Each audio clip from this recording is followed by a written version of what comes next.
Well, staying with Yemen, and as we heard there from the Cube team, the crisis there is more than simply a side effect of the ongoing fighting in the region.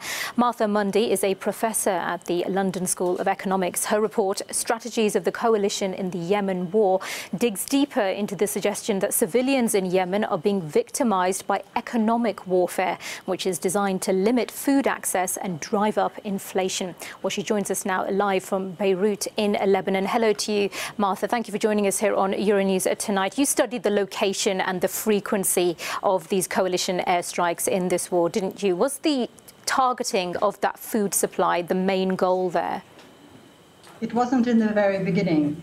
It began as a military war in March 2015.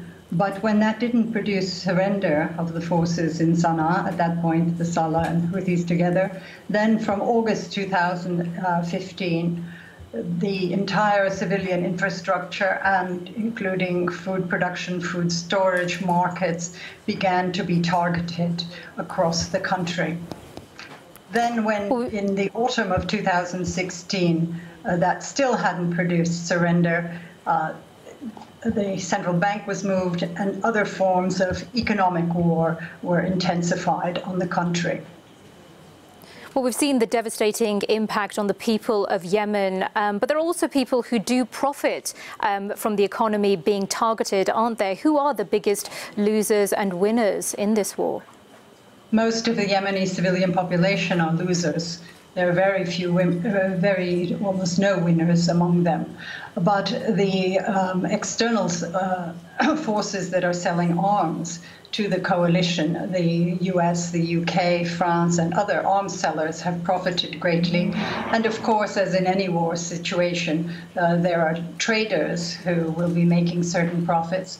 But most important also is the fact that all of the oil-producing areas of Yemen have come under coalition-affiliated forces, and their revenues are not being put into the central bank of Yemen for Yemen's population's needs. Well, there have been calls for a ceasefire, but even if that does happen, do you see a way back for Yemen, given the immense destruction to its economic infrastructure?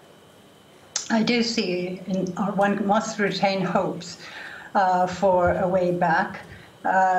Before the war, one of the reasons that Yemen entered into such political crisis was that it had a very corrupt governing order, so that every dollar of aid that came in, it has been shown, almost $3 went out to financial paradises.